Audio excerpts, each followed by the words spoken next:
fermes qui ne sont pas exportables parce qu'il y a beaucoup de PCR positifs. Au sud, il y a encore des taux de positivité de broutards qui restent raisonnables.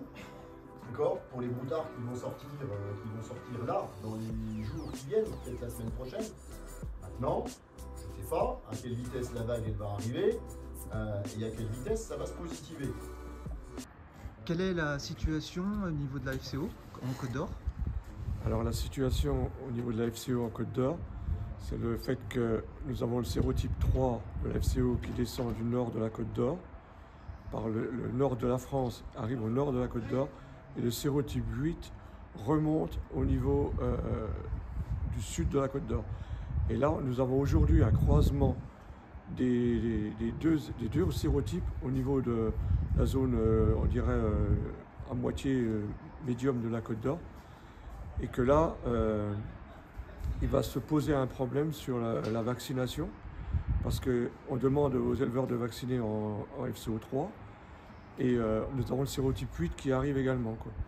C'est-à-dire qu'on a trouvé, enfin, il y a eu déclaré un élevage ovin en sérotype 8 avec de la clinique, et alors qu'il a vacciné sérotype 3.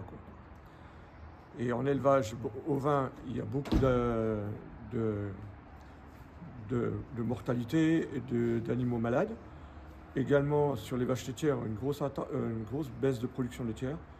Et sur les autres animaux, on ne sait pas ce qui va se passer dans les vaches allaitantes pour l'instant, puisque souvent c'est des bêtes qui sont pleines. Et on espère que les choses vont se calmer si l'hiver arrive plus rapidement que prévu. Sinon, si on a encore un mois de température élevée, le moucheron continuera de piquer et transporter la maladie. Quelle est la consigne du GDS? Quel est le message que vous souhaitez faire passer aux éleveurs?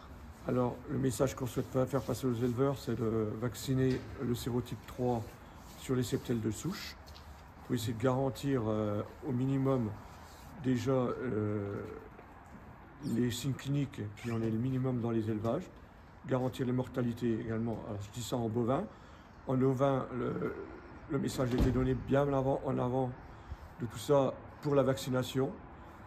Et nous souhaitons garantir également les périodes de reproduction qui va se commencer souvent entre Noël, au début mi-décembre et tout le reste de l'hiver, et garantir la reproduction prochaine.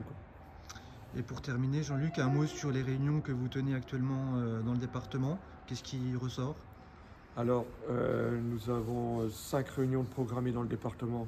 C'est des réunions techniques sur la FCO, avec une grosse fréquentation d'éleveurs. On ressent bien une inquiétude auprès des éleveurs du sujet de la FCO. Il en ressort que les éleveurs sont inquiets, souhaitent vacciner. Pour certains, pour d'autres, c'est trop tôt parce qu'il faut rentrer les animaux et les bêtes sont encore dans les prés. Voilà, et c'est quand même histoire de donner les informations aux éleveurs qui en fassent, qui les assimilent sur leur exploitation avec leurs vétérinaires, qui étudient comment ils pourront mettre en place la vaccination avec leurs vétérinaires.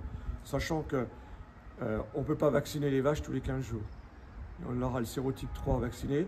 Souvent, beaucoup d'éleveurs vaccinent aussi la diarrhée des veaux, donc c'est une maladie néonatale.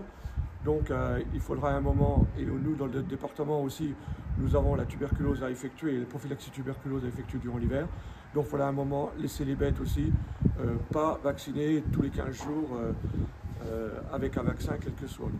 Pour éviter d'effondrer, comment je veux dire, l'immunité des animaux.